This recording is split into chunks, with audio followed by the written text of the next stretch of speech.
News this hour.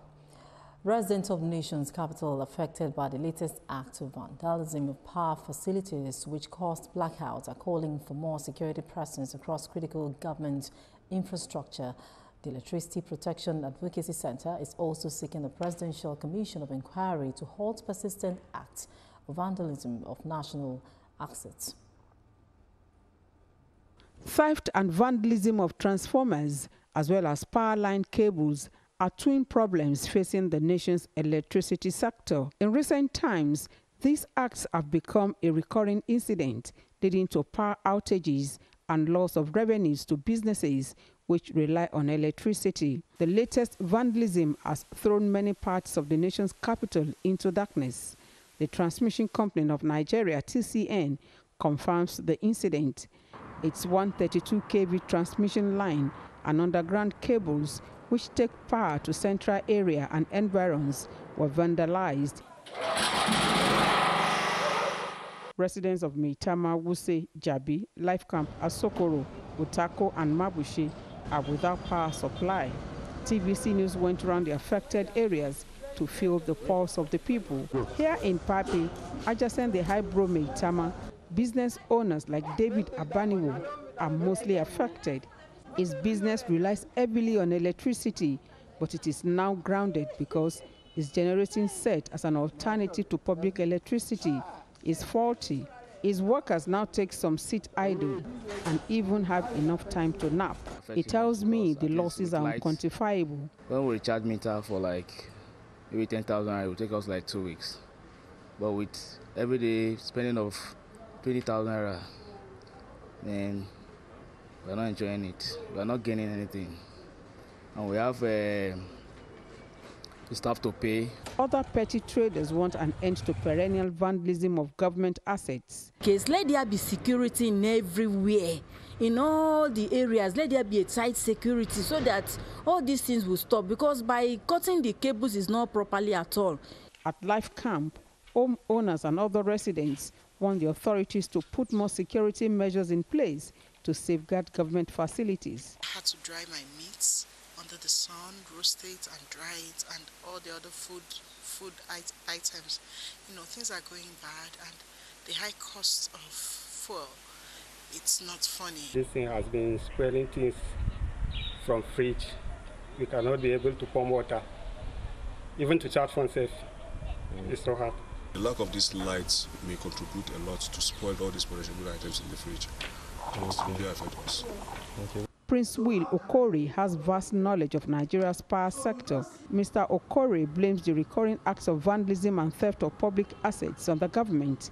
He says these criminal acts have become one too many, which should be nipped in the bud. He calls for more citizens' engagement to halt the increasing spate of theft and vandalism. Who is monitoring the transmission lines? Do the substations at the states, do they have vehicles to monitor the transmission lines? How much is devoted to that? When the government, because see, citizens will follow when the principles of good governance are applied: equity, justice, fair play, accountability, transparency. He also supports the implementation of the 2023 Electricity Act, which stipulates punishments for vandals and other crimes against the state. Homes and businesses are counting their losses as government continues to do all within its reach to ensure that electricity is restored across affected parts of the nation's capital. But more importantly, citizens are calling for an end to perennial vandalism of government assets. Joke Adisa, TVC News, Abuja. And still in the nation's capital, the National Assembly has recommended a forensic audit to scrutinize the expenditure of the Ministry of Steel Development in 2024. This was after the Joint Committee on Steel Development faulted expenditures of the ministry. Joke Adisa has the details. The members of the ministries. The Chairman House Committee on Steel Development, Zainab Gimba, sets the ball rolling with her welcome remarks. She alleges a number of infractions that must be investigated in the ministry. Have you provided this esteemed committee with the details of the international travels you have done, which indicates that you have 100 million and same has been released and same has been utilized. The minister speaks to the 8 billion naira allocated to his ministry in 2025, while he asks that the Joint Committee raise the figure to enhance efficiency. He also wants a state of emergency declared on scrap collection centers across the country to put an end to theft of manholes and other critical national infrastructure. We have seen, like you alluded to, some of the emergencies and crises that have happened with taking of scrap on government-owned highways that have caused accidents. We have made a provision for that in the 2025 budget proposal. The legislators asked probing questions on the ministry's activities as they request for more documents before the budget proposal can be considered. To revamp the complex, and they now have to do the auditing to give you price. No, it will be turnkey. That's what it means. And any turnkey project can never, get me right, turnkey, any turnkey project can never favor the client. If we must get a technical audit that is bankable and true, then no other company can conduct a technical audit than the original builders themselves. And we'll expect you to come with a detailed proposal of why do you think the 8 billion is not sufficient, because that detail will convince members to know whether you require further funds to revitalize the sector or that is enough. The committee recommends the engagement of independent auditors to scrutinize the ministry's expenditure and contracts for 2024 through a forensic audit. It also promises to strengthen oversight in 2025. Joke Edsa, TVC News, Abuja. Let's turn our attention to the fatal tanker explosion in Niger State. We'd like to warn that you may find some of the images disturbing and viewers' discretion is advised. The death toll has now risen to 86. Their bodies have been recovered and 80 of them buried in a mass grave at Diko Primary Healthcare premises. The mass burial was carried out by SEMA in collaboration with Gurara local government area and volunteers between the hours of 5 p.m. on Saturday to 12 midnight. 5 other bodies were taken away for burial in the town by relatives and one still at the Diko PHC. 55 injured persons are still receiving treatment in hospitals. According to an eyewitness, the petrol tanker loaded with premium motor spirit at Diko Junction in Gurara local government area spilled some of its content, prompting residents to scoop fuel from the spillage. This thing happened early in the morning today. It happened. People here were packing the fuel here. They were packing the fuel. They have finished packing the fuel, but they brought a generator that they would transport all these things that happened here to other vehicles. So, in terms of transporting it, then it happened to start the generator. When they start the generator, that is when the explosion just started. Seriously, people that die here are more than people that escaped the fire.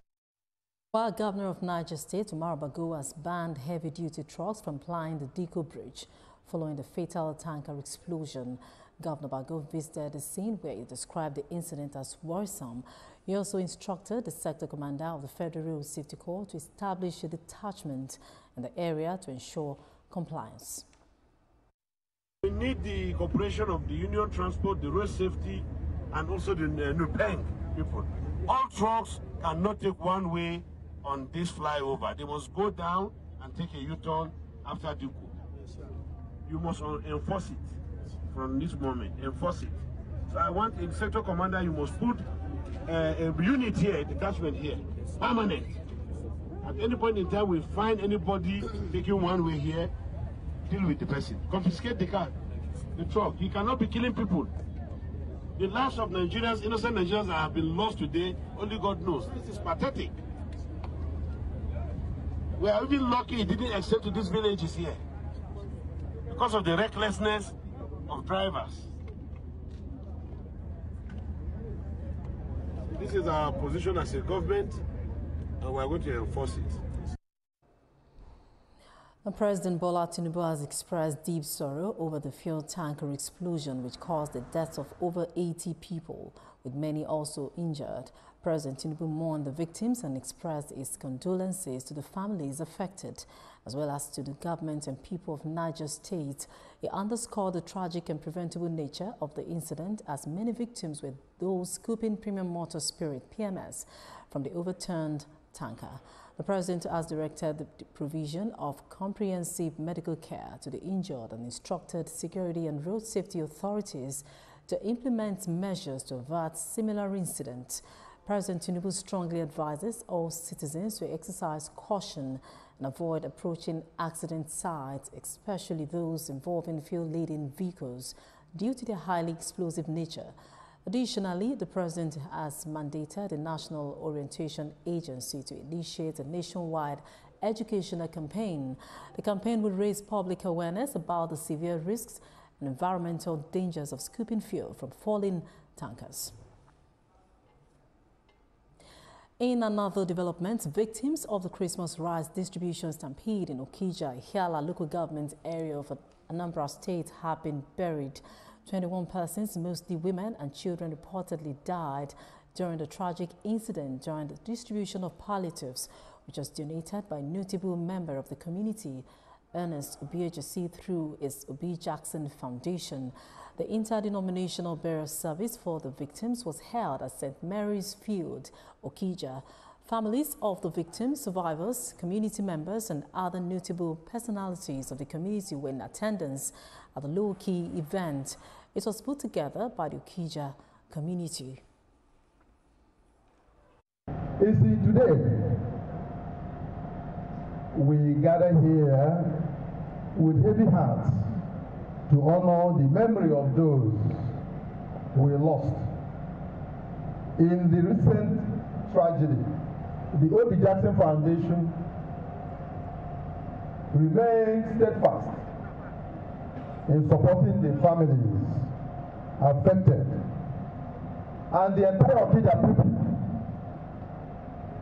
that have found themselves engrossed in this incident.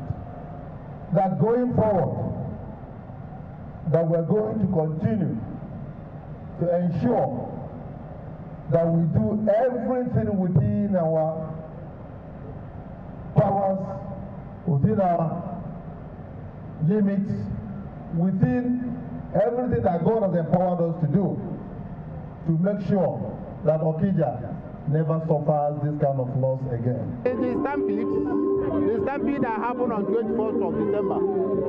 And that my junior brother died last year. A year interval, the wife died.